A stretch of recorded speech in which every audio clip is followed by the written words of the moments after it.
Ça, c'est Youssou Ndour.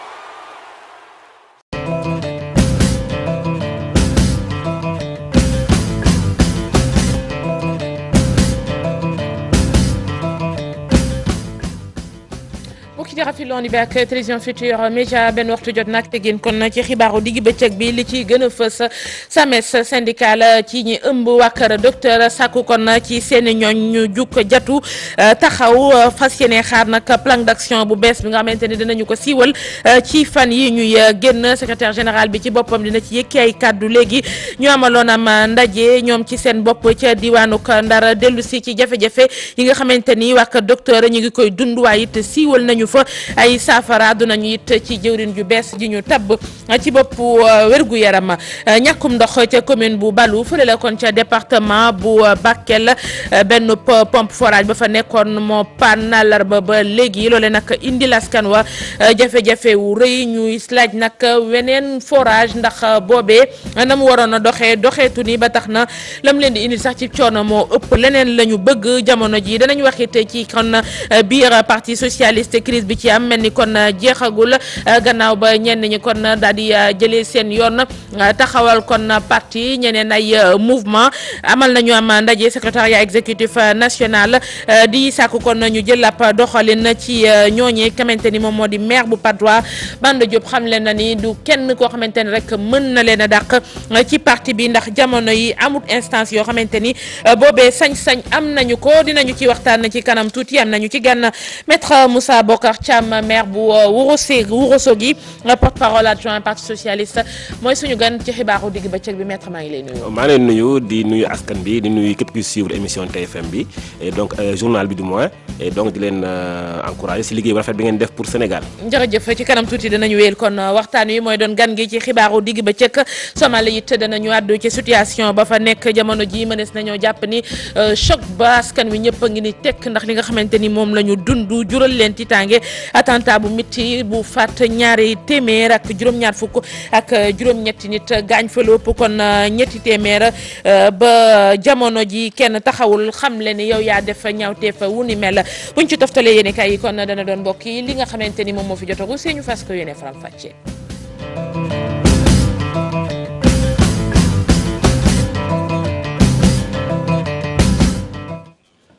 dellu nuyu leen rafetlu ànd bi ak télévision Futurs Médias waa kër docteur kon la ñu koy tàmbalee ak benn ci syndicat yi nga xamante ni ñoom ñoo ëmb ña fay yëngu mu di SAMES syndicat autonome des médecins du Sénégal am dajale seen comité exécutif amal fële ca diwaanuk Ndar foofee nag wax nañ fa jafe-jafe yi nga xamante ni ñu ngi koy dund ci seen biir liggéey waaye it wan yoon la ñu war a jaar ba saafara ko syndicat boobu rafetlu it jëwrin ju ñu dénk wàllu ko wérgu yaram nga xamante ni moom la ñu teg mu remplacé professeur Eva Marie Coll Seck ci wàllu woowu nag xamle nañu ni amoon nañu it ay ñaxtu na leen gaañi taxaw kon njatu déglu leen ndax fii ak fan yi ñuy dëgmal danañu wax naka la ñu nar a def ba loolee ñu safara ko secrétaire général bi docteur Boli Diop moo ci àddu ci micro Seynou Diop. biñ ko xaymaa gis nañu baax am na yenn région ba léegi bu ñuy xool amuñu yenn spécialité te tey bu ñuy wax couverture maladie universelle dañoo war a am d'abord lu njëkk moom mooy ñi war a faj nekk fa boo demee ay régions yu bëri yi nekk ci yi wër Sénégal lu mel ni ay Matam ay Sédhiou ay Kolda di nga gis ni dañoo raflé ay médecins spécialistes ñooy nag loolu nag nekkul en tout cas luy mën a doxal doxal système bi. Depuis 2014 ba léegi gouvernement Sénégal ak SAMES signé woon nañ ay accord yooyu nag muñ koy matérialiser amoon na ci ay jafe-jafe. lépp li ñu waroon def ngir am une paix sociale ñun taxaw nañ ko def nañ ko mais ñu ko séqal li ñu remarqué mooy ñoom def en tout cas jëmuñu ci sens boobu moo tax tey fu mu nekk nii SAMES di wax en tout cas tous ses membres que ñu fu mu nekk nii préparé taxaw parce que ci réunion bi dañ ci élaborer benn plan d'action boo nga xam ni moom mooy tax ñu atteindre suñu bëgg-bëgg yu ñu war a séq ak gouvernement bi. docteur Boli Diop commune bu Balou fële la ca département bu Mbacké ñoom moom jafe-jafe la ñoom kon ci wàllum ndox pompe forage ba moo paan àllarba ak léegi ñu bëgg nag kilifa yi ñëw daal di cay indi ay safara ca na mu gën a gaawee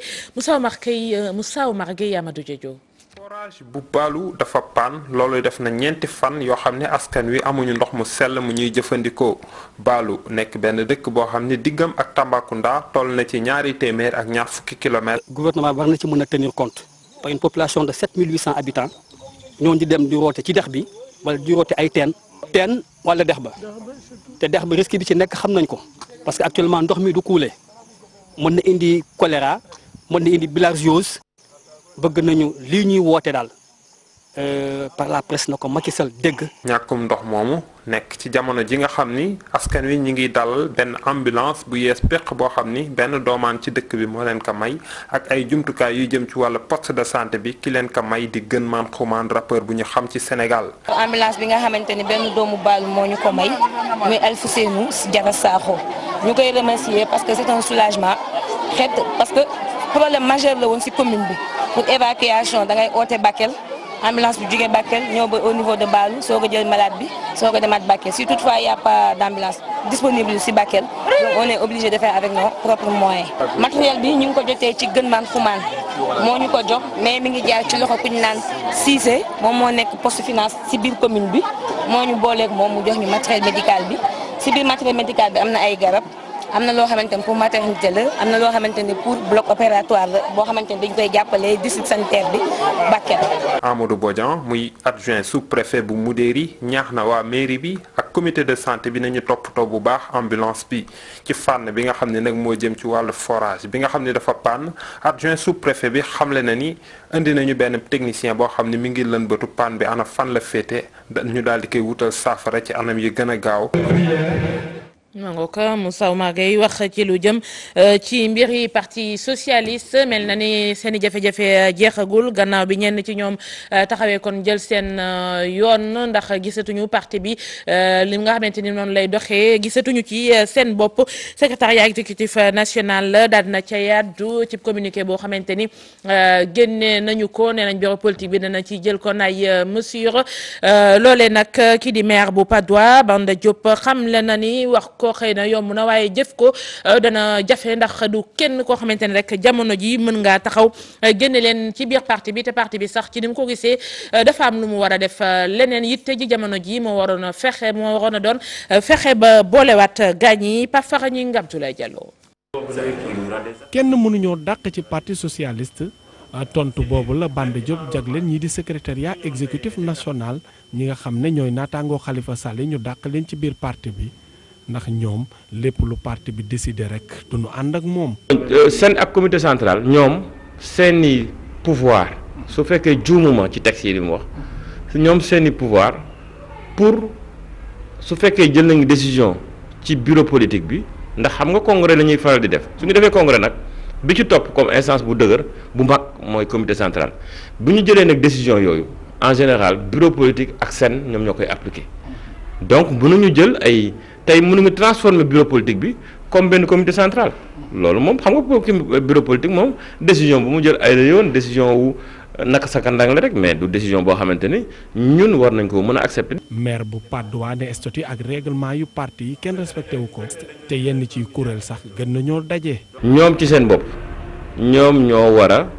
a xool est-ce que parti bi ni mu war a fonctionner ci wàllu ay instance ay kuréel yoo xam ne dañu war a jël ay décisions est-ce que mu ngi koy def ñoom ñoo war a xool ndax ba ñuy dem pour ànd ak ay coalition ci élection législative yi est-ce que ba ñu koy def ñoom dañoo woote comité central bu leen ci jox ndogal ak sañ-sañ man de gisuma ko. décision yi ñun en tout cas ci li ma jàng ci parti bi décision yëpp ci comité central lañ ko jëlee te sentiruma fenn fu comité central réunir pour wax ne ñoom nañu ànd fii ñëlee nañu ànd fële. lu mu ci mën a doon mu ngi tàllal naataango socialiste yi ngir ñu fexe nu ñu dajale seen parti bi moo gën ñuy dàqee. li ëpp solo mooy balaa ñuy wax waxi dàq yooyu di indi débat bi feneen mooy nanu fexe ba dajale kër gi ñi fi nekkoon di doomi Senghor di sëti Senghor ñu fexe ba dajale leen te itam xam ne parti politique moom dafa am objectif boo xam ne moom bu ko wàccee rek nekkatul parti politique. lu nu mel nag dina gën a indi fantasiro ci biir parti bi ndax ñi ànd ak Khalifa Sall ñoom ba léegi ne nañ ci parti socialiste ci la ñu bokk te kenn mënu leen cee génne. nangook Pafara ñi nga ñu koy gërëm fàttali gan gi maître Moussa Bocar Thiam maire bu Ourossogui di porte-parole adjoint parti socialiste maître ma dellu nuyu la. maa ngi lay fay di la encourager encore une fois et di la remercier encore si invitation bi bu am solo ci dans cette période où vraiment coow li bëri na ci parti bi donc c'est vraiment un plaisir toog jàkkaarloo yow waxtaan ak askan bi ci pour leeral leen surtout li xew vraiment ci parti bi. li xew dinañu ci dikki léegi wax nga ko gannaaw bañ la jaajëfalaate tàmbalee ko ci image yi ñu gis léegi Ousmane Tanor Dieng Khalifa Aïssata ñoom Wilane seen jigéen ñi madame Wardini nam moo leen image yi. waaw image booy kay bon xam nga lépp loo gis ne image boo gis ne xam ne dafa image bu rafet la bu baax ci parti la loolu kay ñëw ñëpp si sawar ñëpp si kontaan mais comme on dit en français à l'impossible nul n'est tenu parce que en fait Sénégal je pense que il faut que ñu commencer quand même logique nit da ngay logique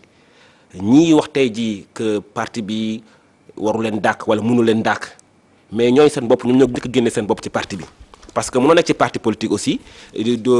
depuis des années doo def benn activité ci parti bi bu parti wootee réunion doo ñëw bu parti bi joxe ay directives par rapport à des élections yu importantes pour le Sénégal parti bi ne dafa ànd ak benn bokk yaakaar par exemple dañu voté par exemple référendum nañu voté oui yéen ngeen beddeeku voté non bu parti dafa élection législative ànd ak benn bokk yaakaar yéen ngeen def beru def seen liste bopp bu parti bi defee même élection au conseil de collectivité territoriale ngeen beru def seen liste bopp mais ñoom naturellement ñoom seen bopp sax xam nañ ne même bokkuñu ci parti socialiste. mais bu ñu mën nañ ci bokk mais bu ñu gisatul seen bopp ci doxalinu parti bi tamit. mais da ngay dégluwuñu leen on ne tient pas compte de leur position et tout. non du tout parce que parti socialiste c'est un parti démocratique quand même instance yi ñuy wax secrétaire exécutif national nous sommes le seul parti au Sénégal boo xam ne dañuy réunir régulièrement suñu instance nous sommes le seul amul beneen parti bu koy def fii Sénégal. amul benn parti bu koy def donc on peut pas reprocher au parti socialiste que du def ay réunions périodiquement du leen permettre ñoom ñu mën a wax li ñu bëgg a wax ñoom ñoo xam nañ ne bu ñu ñëwee secrétaire exécutif national am nañu possibilité wax lépp li ñu bëgg a wax dañ koy wax mais duñ fa wax dara ci mbedd bi la ñuy wax ci presse bi la ñuy wax ba pare di jëf parce que politique aussi c'est des actes. mais yéen tam ngeen jëf ngeen parce que bu ngeen amee ay militants ngeen am coow réglé wu leen ko xëy na ci ay waxtaan ngeen jubali tribunal loolu tamit quand même pour un parti war ngeen ko mën a waxtaanee. non am nga loolu peut-être c'est des détails parce que le incident la c'est important parce que boo bokkee ci benn parti milité ci pendant des dizaines d'années ñu xëy ñun la parti bi yóbbu na la tribunal. yóbbu na ci ça dépend la nga def soo posé acte yoo xamante ne ça n'a rien à voir avec la politique acte boo xamante ne vraiment li dépassé na sax li tax nit mën a def politique ñaaw yoo xam ne Sénégal yëpp ñaawul nañ ko mais c'est normal que juste def liggéeyam loolu moom c'est ni da ngay cohérent objectif ba pare assumer man dama bëgg nit ki assumer ay responsabilités am ñoom ñi tey jii man je suis même étonné que dàq bi tey war leen métti no xaaral gis nañ lu nekk ci biir parti mais lu ma jaaxal jéemu leen ko woon waxtaanee lu ma jaaxal sax mooy ñoom dàq bi ñu leen nar a dàq nii sax moom mais normalement waru leen métti au contraire dafa leen war a soulager parce que ñoom génn nañ parti bu yàgg duñ bokk réunion duñ def bokk benn activité parti bi bu ñu ne oui ñoom ñu ne non bu ñu ne jaaree bu amul benn décision parti bi bu ñu respecté ñoom depuis presque 2 ans et demi ñoom ñëpp donc ñooñu tey ji su leen partenaire daf leen di dàq ñoom ils devaient même faire être indifférent mais je suis quand même étonné di dégg ñu naan oui kenn waru leen dàq kenn mënu leen dàq mënu leen dàq tànk da nga koy banque war nga joxoon ko dañu ne mënu leen dàq yow légalement tey jii fan ngeen war a mën a sukkandiku parce que nee nañ coow li moo bari mais comité central amul leen loo xamante ni waxagul na ko. vous savez gis nga ñooñu ñoom xam nañ leen quoi donc quelle que soit décision bu mënti jël ak kooku mënti jëlee parce que secrétaire exécutif moo ko jël bu dee bureau politique bu dee comité central bu dee congrès lépp lu mënti jël comme décision ñun xam nañ ne ils seront jamais d'accord sur ce qu'on fait koo xam ne décision boo xam ne c'est favorable sax du ko appliquer appliquer à plus forte raison décision boo xam ne daf koy dàq parti bi donc ça on le sait mais ils ont des xam nañu ñuy def xam ne ay juristes lañ nous sommes tous des juristes. mais maître coow li yàgg na tey jii Khalifa tàmbalee ci wàllu politique di xool neneen maître Aïssata Tall dem dugg ci keneen ak keneen lu tax ngeen toog ba heure bii ngeen ne da ngeen leen di dàq coow li tas démarré wul ci non xam nga bon comme on dit mënoo xëy rek dàq sa ay responsable comme ça da ngay def c'est ça mun nam nga xam nga xool seen jikko xool seen acte ñu posé nga jéem a def médiation parce que comité des sages dox nañ ci ñu bëri ñu ci dox ci suuf te kenn di ko yëg dox nañ ci ba sonn xam ne jëm leen rappeler à la raison mais ñoom seen ambition personnelle aujourd'hui moo leen guidé ba aujourd'hui gisuñu leneen lu dul former un groupe pour conquérir le pouvoir nécessairement et à tout prix au même prix de même imposer parti bi mais boo nekkee ci biir parti quand même nga xool fu sori jàpp ne xëy na nguur gi mais doo topp quand même ci benn nguur rek jëmale ba kañ mais li ma am importance bu fekkee da nga aspirer pour diriger askan bi pour jël président bu nekk président de la République de ce pays là mais li nga war a mu njëkk a def mais waxtaan ak say mbokk si nga bokkal parti d'abord sa biir parti nga tu arrives d'abord à les convaincre ñu si parti mënoo leen sax convaincre que yoon bi ngay tànn baaxul na nga bëgg am avenir Ousmane Tanor instant yi du xëccootul présidence jiite réew mi donc ñoom xëy na yeneen i ambition dañu jàpp ne parti day dox ni ñu jox tànk dañ koy tàllal wala ñu banque ko waaw mais lépp loo gis nous sommes dans un parti politique ay responsable ñoo fa nekk PS am na plus de 50 maires ay des députés des hauts conseillers ay responsable ñoo fa nekk donc ñooñu ay borom xel lañ Sénégal la yàgg am nañ expérience politique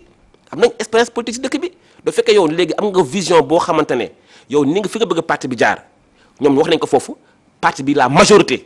a décidé de ne pas aller dans l'opposition parti opposition c'est un parti de la majorité présidentielle ñoom loolu neexu leen ils ont préféré dem dans l'opposition mënoo nekk dans l'opposition pare nekk dans un parti qui est dans la majorité présidentielle loolu mënul nekk da ngay assumer ses responsabilités. donc yéen fii ba 2000 bu président Macky Sall présenté waatee bu gagné da ngeen ciy topp parce que da ngeen du parti d'opposition non xam nga la question ne s'est pas encore posée au niveau du bureau. mais boo ngeen déjà parti socialiste du parti d'opposition la ça veut dire que tout le temps kon da ngeen non nous avons kon depuis 2012 wala ku ñëw ngeen gunge ko. non depuis 2012 ñu ngi ak président Macky Sall ànd ak moom dans le cadre du Benno Bokk Yaakaar pour réew mi foog ñu xam loolu aussi parce que tey jii sénégalais yi ñoom ñoo choisir Benno Bokk Yaakaar parce que gis nañu tey jii Benno Bokk Yaakaar mi ngi liggéey Sénégal liggéey boo xamante ne bu am solo parce que xool depuis 2012 ba léegi élection bu fi jaar bu nekk Benno Bokk Yaakaar moo ko gagné donc loolu moo ne sénégalais ils ont choisi choisiruñu APR choisiruñu PS choisiruñu AFP wala LD wala beneen parti ils ont choisi le Benno Bokk Yaakaar rek entente bu mag boobu boo xam ne vraiment mën a jox Sénégal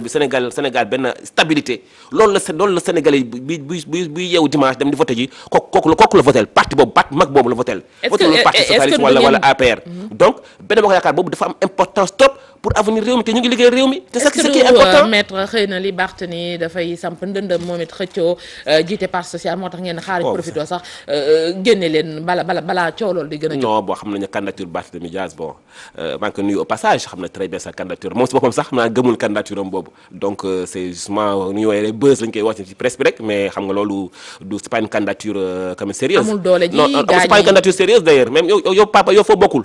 doo ñëw réunion yow bokkoo ci parti bi yow de nanga mu nekk candidat parti bi yow mënul nekk yéen ñi moom c'est même pas cohérent mais dañu jàpp ne ñoo sanc parti socialiste bokk na ci kon ñi ko sanc yàgg nañu ci seen ndaw yëpp fa lañ ko doxee donc kenn pëlewul la tey jiite parti bi mais ba xëy na bu ñu jàppee ni ñu jiit li dematul ñoom ñoo war a mën a ñëw pousse parti bi waaw mais loolu lépp ba mooy combat booy mënee da nga koy mën ci biir parti bi loolu mooy fulla ak fayda nga toog ci biir parti bi di ñëw réunion di assister délibération yi te si on te met en minorité dama mën a uti majorité dama waxtaan ak say camarades ba am majorité mais du ngeen taxaw fële ne parti bi fekkee man d'accorduñ ci man li ma bëgg parti bi doxee rek que damay ber sama bopp mais ber nga sa bopp assumer les conséquences yi c'est-à-dire aujourd'hui ñoom ils se sont auto-exclus depuis des années par exemple maître Aïssata Tall ñoom après seen communiqué bi elle se sent pas concernée yaa ngi dégg maître Padois mënu leen ko donc est-ce que finalement ñoom jox nañ leen ils sont tous concernés fulla boobu wala gëdd googu kooku seen problème la en tout cas ñun bi parti socialiste ñu avons les instances régaliennes du parti lu ñu war a def lu ñu yoon may dañ ko def ba mu mot sëkk en fonction des chartes ak statut parti dafa am statut am règlement intérieur am la charte du militant boo ci texte boo ci xool ñoom génn nañ yoon parce que boo nekkee mënoo nekk ci parti di créer mouvement mënoo nekk ci parti bu parti bi dogalee leen yow nga ko def leneen loolu mënul nekk dañoo xam nañ ko bu baax d'ailleurs mais def naa mënu leen dàq mbiri Khalifa nag jamono ji position parti bi en tant que porte-parole adjoint li ñu naan immunité parlementaire am fal nañ ko mu war a nekk député mais ngi ci kaso bi jamono ji wala yëgul leen ko seen yaram gannaaw bu ngeen non li ñuy wax immunité Khalifa Sall ou pas ça c'est une question quasiment juridique c'est même pas politique Mais en tant qu'avocat, tous les avocats le savent d'ailleurs, même avocat Khalifa Sall savent très bien que l'immunité n'est pas rétroactive, hein, ça xam nañ ko. L'immunité c'est quelque chose, c'est une protection boo xamante ne c'est avant ngay nekk en prison nga ciy bénéficier. bu fekkee député nga avant ngay nekk député, avant ngay nekk en prison, mais une fois que si vous êtes en prison nga nekk député par la suite, cette protection là amatul sax sens. Mais Barthélémy biñ ko fi tabb moom it mi ngi woon fee boobu ngeen di door a lëngoog président Macky Sall biñ koy génnee jamono yooyu mi ngi woon ci kaso bi ak li ñu tegoon ci kawam it terewul génn na. Non, c'était même pas le même cas, hein. C'était pas le même cas parce que moom était déjà en prison, ñu def ko député, finalement mu am liberté provisoire, hein. Am liberté provisoire. Mais ba tey itam il est déjà en prison, ñu def ko député. Ah oui, mais bon voilà, maintenant ces avocats xam nañ fi ñu jaar pour am liberté provisoire, quoi. Ça c'est leur seen liggéey la. Loolu xam nañ fi ñu jaar pour am ko. Mais en tout cas ñun parti socialiste amuñ ci avis, on n'a même pas d'avis à donner là-dessus, hein, parce que loolu c'est affaire yoon la, no yoon def liggéeyam, voilà, loolu ça c'est tout à fait normal. Et puis d'ailleurs que mu leer ci bopp ñëpp aussi que amul kenn ci parti socialiste, man ka gisuma kenn ci biir parti socialiste boo xamante ne yéene na benn militant wala benn responsable prison, loolu amul ci parti bi. mais nit ñi la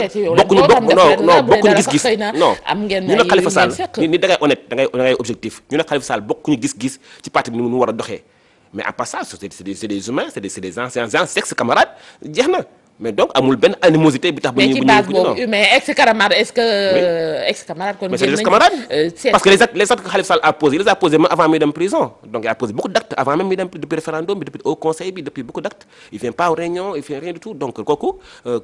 moom ñoom en fait en réalité dañuy jëm nax sénégalais yi, mais ñoom seen bopp xam nañ ne bokkatuñu parti socialiste, xam nañ ko dañ ko assumer pleinement. jàmm na ñooy. maître ci jàmm na ñooy jooju est-ce que du xëy na coow lee bari nii mais au fond am na frustration bu muy caché parce que doon nga fi kaas ministre yi ñu leen jox lim bi ci biir gouvernement bi seen njiit ñi ngi ko tënk fee nga xamante ni at mu jot xëy na benn décret war ko faa mën a tegiwaat ko est-ce que tam yooyu yëpp tey ji conditionné wu leen ba xëy na ëllëgu parti socialiste tamit il faut ngeen waxtaanee ko bu ngeen toogee ci biir xool fan ngeen jëm. Vous savez que barki démb samedi on a fait une réunion de 10h à 19h ci biir parti bi. Secrétaire exécutif waxtaan nañu question yooyu yëpp waxtaan nañ bu baax suñu biir. mais la nga ca waxoon yaa ngi cay sax wala. Non man sama xam nga sama opinion personnelle man estimé naa que personnellement que parti bi war na am taxawaay ba war na am comment dirais-je war nañ ko gën a may gëdd ci biir gouvernement bi sama position personnelle la. Mais le parti bi a estimé effectivement vu les circonstances ak yooyu, donc effectivement cette décision là jël nañ ko secrétaire exécutif national valide na ko. Donc boo man amatuma sa opinion personnelle. Mais effectivement mais il n'est pas dit que nous sommes dans un parti, dans une coalition que lépp coalition bi def rek neex nañu. Donc non mun nañu coalition boobu sax est-ce que ñu ngi leen di jox cër bu fekkee ñoom si sa ñu ngi yàpp xëy na non da ngeen di xam nga y a un grand respect, y a un entre nous est-ce que doole ji gënul woon bari nekku leen quand même di gën di wàññi seen force bu tax ci doole li ngeen bëgg a dàq ñi bu Khalifa Aïssata Tall génnee boori Podor Khalifa génn boori Dakar ñeneen ak ñeneen est-ce que tam fii ak 2019 dinañ leen sax xoolee ti bët bi ñu leen xoolee yaa ngi kaas ñaari ministre mais bu ñu demee ba ci kanam est-ce que sax duñu leen jox benn. Non xam nga parti socialiste bu la fàttali parti socialiste jiite woon na réew mi pendant des années 40 ans. Mais donc si vous vous retrouvez avec 2 députés quand même c'est grave après autant d'années. Non xam nga c'est un parti qui est quand même en reconstruction mais nag ci reconstruction boobu dafa war a nekk un travail très sérieux waxtaan ak sénégalais yi xoolaat bu baax vision socialiste bi lu mu doon sénégalais yi gën ko comprendre message socialiste yi. Mais aujourd'hui tey l'image qu'on donne c'est l'image justement d'un parti bu am xiiroo ngaayoo ñu jaar nii mais en réalité li am solo mooy parti boo xamante ne xëy na fit bi des na ba mu nar a topp ci nguur gi topp ci benn coalition 2019 mais c'est un choix on a choisi xam nga foog ñu di comprendre lenn c'est pas parce que choisir nañ ànd ak benn bokk yaakaar avec le président Macky Sall que dañoo renoncer suñu parti que dañoo renoncer à nos valeurs, non absolument pas. Coalition la ñu wax mais coalition mais dañuy toog déggoo àndandoo gagnandoo gérandoo ensemble maintenant foo gis am na ay difficulté biir APR am na ay difficulté biir PS am na ay difficulté rapport entre APR PS war na mën am ay difficulté c'est normal c'est la vie politique mais loolu ça ne change en rien que ñu war àndandoo bi mën a dem ñun tey sacrifice bi Parti socialiste def tey ci biir Benno Bokk Yaakaar il le fait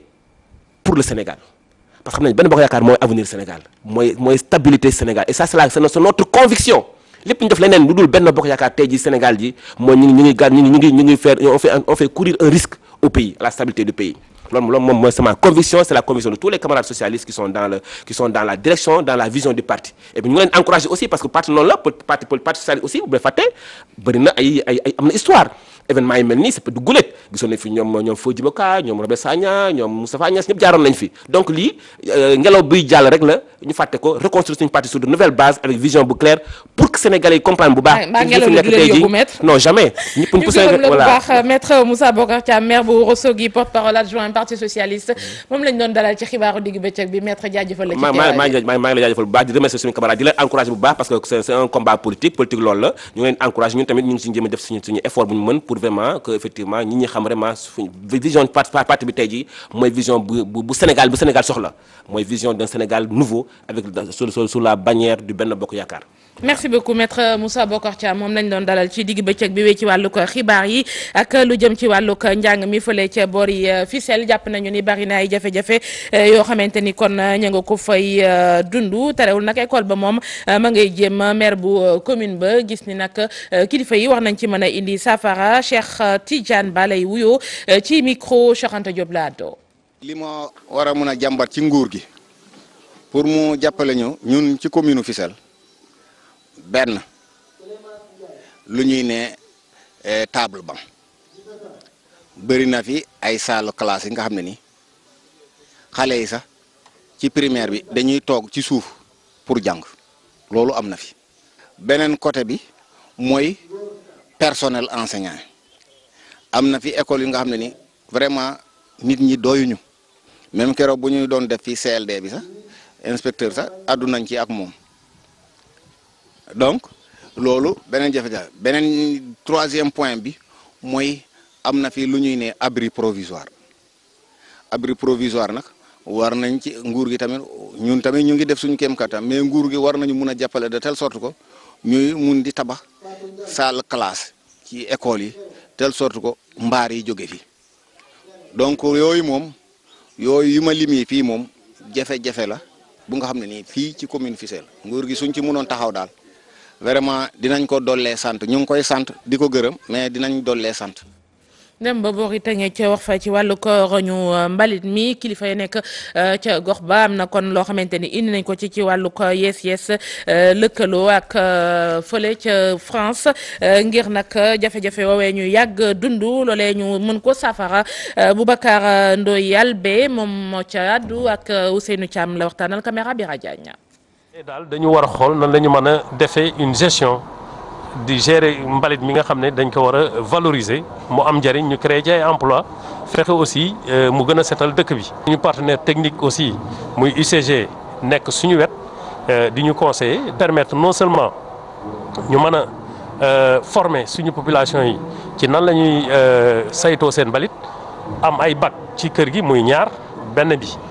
mooy def mbalit mi nga xam ne dafa tooy loolu dañ koy yóbbu fi nga xam ne ay compostage lañ fay def mooy dañ fay def. lu jëm ci li nga xam ne moom la ñuy def engrais ci tool yi beneen bi moom la ñuy valoriser parce que mooy am bouteilles yi di am plastique yi di am carton yi yooyu bu ñu ko trier dafay créer emploi permettre ñu mën ko jaayaat mu permettre aussi ñu mën a développer yeneen activités ñu ngi ci étape yi nga xam ne dinañ mën a permettre ñu mën a démarrer dans les meilleures conditions. ñu wax ci wàllu xeexuk cancer ak weeru octobre wi Juma Dieng Diakhaté daal di taxaw ak association rufisquoise pour l'éducation citoyenne ngir daal di cay am yëngu-yëngu yu ñu amal journée de dépistage la woon ca maternité Dialbas may jigéen ña ñu mën a xam kon seen tolluwaay jigéen yi dangu ak la ko wër yëg seen wàllu ko wérgu yaram ci wàllu jàngoroy cancer Ousseynou Thiam Mbira Diagne ci leeral la. ci lëkkaloom ak lii di maternité Dialbas association pour l'éducation citoyenne amal nag bëccëg gu dépistage wàllu diabète rawatina lii di cancer du col de l'utérus mu doon nag manière pour acteurs yooyu dugal seen loxo bu baax ci concept bi ñu dubbee octobre rose. xam nga boo dëkkee ci gox nga constaté que ne y a des manquements même bu ko état bi waree def aussi doo ko xaar da nga koy jàppale. constaté que ne y a trop de diabétiques les gens se plaignent ku nekk yaa ngi wax lii la mu manque te ñoom aussi xëy na xamuñu fi ñuy jaar. donc loolu moo ñu poussé ñu jóg pour ànd ak ñëpp def dépistage gratuit comme ni ñu koy defee d'habitude c'est pas la première fois. waaw mais xam ngeen ne actuellement nii cancer dafa bëri on en parle partout te cancer du sein dafa di jéggi day actuellement nii col bi nar a dandum donc ça c'est les femmes donc loolu moo ñu poussé aussi ñu ñëw rapproché wu si nit ñi pour mën leen a dépister looloo tax. initiative bu du mel nag kii di donatrice bu maternité Dial Bass dugal ci loxoom bu baax a baax moom mi nga xam ne ni nag fës na bu baax ci wàllu prise en charge lii di santé maternelle. Et sur 10 Sénégalais, il y a au moins un qui soit diabétique. Donc nga xam ne tey àddina feebar bi mu ñuy bëgg a gagné waaye suñ ko xamee à temps rek dinañu ko mën a saafaraal parce que lépp lu jëm ci population bi ñun dafa war a doon suñu xeex ñun ñëpp dootul xeexu gouvernement seulement mais na doon xeexu toute une population pour mu jëmale suñu réew kanam. ci wàllu jigéen ñi nga xam ne ñoom ñoo bénéficier yooyu bëccëgu dépistage ñoom ñi ngi rafetlu lu ni mel nag jàpp ne lii di bëgg-bëgg bi doon na loo xam ne lii lu nekk la fii ci diwaanu Tëngéej. mbitim réew ak Somalie foofee jaaxle nañu loolu loolee gannaaw attentat ba ñu fa amal ñaari téeméer ak juróom-ñaar fukki nit ak juróom-benn ñoo ca daal di ñàkk seen bakkan lépp ñetti téeméer jëlee nañu ci tay gaañu ba waxtu wi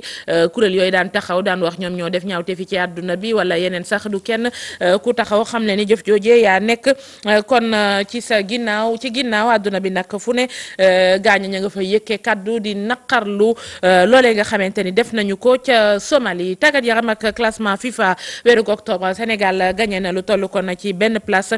ci àdduna bi ñu nga fete woon ci fanweer ak ñetteelu place bi gannaaw kon jongante ñu mujj amal xëcc nañu kon ba ci fanweer ak ñaareelu kon place bi wàlluk football sax ak ci la ñuy des ak ubbiteg stade Demba Diop loolee jaaxal na gaañ yi Sayer Seck xam le ni situation la kon boo xamante ni ub na seen bopp rawatina bi direction protection civile xam le ni googee béréb mënatul kon yenn mbir yi tàggatook di dalal yenn compétition yu terewul ñu ngi dundee yaakaar xool yeneen yi stade nu ñu mën a def daal ba mën koo jëfandikoo ci daar Cheikh Tidiane John moo tatanay kàddoom. pàcc bi nga xam ne fi mu nekk nii ci la ñu war a def ay jéego la Ligue sénégalaise de football professionnel war ci def ay jéego mooy yokk koom-koomu footballum professionnel et ci yooyu jéego def nañ ci ay jéego ba yàlla may nañu ñu mën cee am ay terrain synthétique yoo xam ne ligue bi dina ko akimoo problème boobu pour xool naka lañ koy utiliser naka la ko club yi di mën a jëriñoo pour que footballum Sénégal mën a jëm kanam mais weesu loolu dañuy continuer liggéey bi nga xam ne mooy liggéey yokk koom-koom bu Ligue sénégalaise de football professionnel. te jub Demba Diop moom jafe-jafe la parce que Demba Diop mooy fi nga xam ne moo ëpp fi nga xam ne ci la ñu footballé suñu championnat ndax équipe yi nekk Dakar lim bu takku la mais pour le moment ñu ngi ak Alassane Djigo ñu ngi ak Amadou Bari ñu ngi ak Léopold Sédar Senghor peut-être aussi Iba Mar Diop mais loolu yëpp terewul ñu ngi waxtaan ak monsieur le ministre des sports parce que problème bi mi ngi ci ay loxom pour que xëy na ci fan ñu néew ñu mën ñu cee wax loo xam ne lu firnde la pour ñu mën ko jëmale ci équipe yi jëmale ko également ci public sportif. ñaari tali moom jox nañ leen kon terrain bu cinéma ak bar loolee nag ngir ñu daal di fay defar béréb boo xamante ni danañu ko mën a jëfandikoo ci seen i activité ñi nga xamante ni ñoom ñoo di kilifay club bi rafetlu ko loolu gis ni lu baax lay doon ci ñaari tali Grand Dakar ak Biscuiterie Mohamed Djibril Wade gis ni beneen chantier bi ci des nag mooy fexe ba gën a sensibiliser gaañ yi ci li nga xamante ni moom moo di non violence supporters yi di moytu lépp lu jëm ci fitna Cheikh Tidiane Dione Ndiafara Ba ñoo demoon seen ndaje mu mel ni kon des na ca desu ci yeneen i jokkoo dal ci yeneen kaay yi ndax waxtu yi def nañu ak Mamadou Mouhamed Ndiaye. jërë ngeen jëf faxasal mu rot foo ko déggee rek da caa taquloon parti socialiste yëngu na yër leen xët mu njëkk la quotidien ca ndajam secrétariat exécutif national bu parti socialiste bi woon keroog ca la Ousmane Tanor Dieng ak i gaayam jëlee dogalub wax bureau politique gu parti bi ngir fan yi di ñëw ñu dàqe ci biir parti bi kii di Khalifa Sall ma ca kaso ba dàqe fa Barthélémy Dias Bamba Fall Idrissa Diallo Aminata Diallo Madiop Diop Banda Diop Pala Samba ak Aïssata Tall Sall mi génnee boppam moom ci biir parti socialiste bu yàgg ba mu jaral ko taxawal mbootaayu boppam gu mu tuddee Oser l'avenir journal bi dañu li yokk ci xar mi karaw nag ba tax keroog ca ndajam secrétariat exécutif national bu socialiste yi ñu jël dogal nee na bureau politique bi daje dàq ñoom Khalifa ci biir parti bi moo di ñoom Khalifa Sall ak ni ñu doxalee ci wotey législatif yi mu di bàyyi fi parti socialiste ak ne ñuy jàppale dem taxawal seen langue bopp taxawal seen listu bopp tuddee ko Manko Taxawu Sénégal l'observateur nañu ci diggante ñoom Khalifa Sall ak parti socialiste ci léeboon ak lu pen lay mujj secrétariat exécutif national bu parti bi joxe na ndigal ngir ñu dàq ki li googee ci parti bi ndax fipp gi ñu nekkee te dëkkee ko ko léegi nag obs nañu bureau politique bi moo war a confirmer décision bi fan yi di ñëw ñoom ñu war a dàqee ci biir parti socialiste mu di Khalifa Sall compagnie Vox Populi xëy leen jàppee ay bëñ yu bon yu nekk ci ngaamu parti bi ba tax parti bi bëgg leen a buddi seppi leen sànni leen porte-parole parti socialiste mu di Abdoulaye Wilane ñi ci xët mu njëkku yéenekaay bi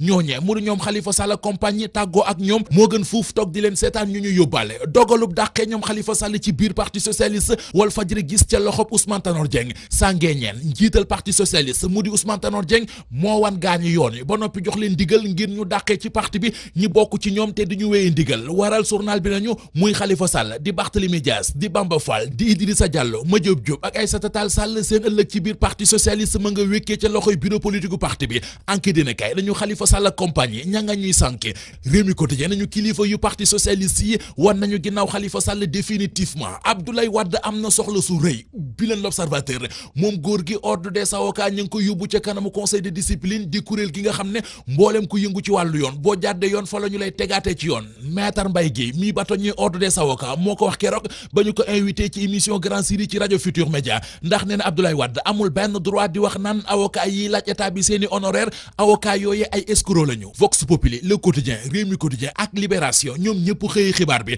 moo di Abdoulaye Wade yi avocat yi bëgg a yóbbu ca kanamu conseil de discipline léegi ko nañu ci weeru novembre gii di ñëw ca lay doon bu ñu sukkandikoo ci kàddu yi bawoo ci bâtonnier ordre des avocats Abdoulaye Wade mi ne woon avocat yi état bi Sénégal jëloon ci mbirum Karim Wade tey jii ñuy taxaw di ko laaj xaalis bu dul jeex bu leen kenn jox dara ndax avocat yooyee ay escroc lañu léegi ko nee nañu Abdoulaye Wade léegi moo conseil de discipline ba ñoo ca des ñu des ba léegi ci journal Les Échos mbiri koppar la xëy ci xëtamu njëkk ba xamal ñu ñetti junni ak juróom-ñaar téeméeri milliards yu ñu natt te ngir Sénégal war koo doxe maanaam budget ci 3700 milliards yooyee yéenekaay bi nee nañu 960 milliards yu tegas lëf ci payoru fonctionnaire yi lay dugg li budget bi di bari barek li ñu koy coow yëpp yéenekaay bi nee nañu ñu bëri ci askan wi yëguñu ko sentiruñu ko ndax mbir yi yeggul ci ñoom lu ëpp fukki milliards ak juróom ci budget ba dana dem ci député ya ca Haut Conseil collectivité territoriale ak ca Conseil économique social et environnemental la Sénégal nañu kii di Moustapha Niasse de moom waxatul dara ndax budget Assemblée nationale yokku na bu baax a baax 14 milliards 143 millions ya mu nekkoon daaw ren mi ngi ci 18 milliards 774 millions ba tax yéenekaay bi gis ne Moustapha Niasse njiital Assemblée nationale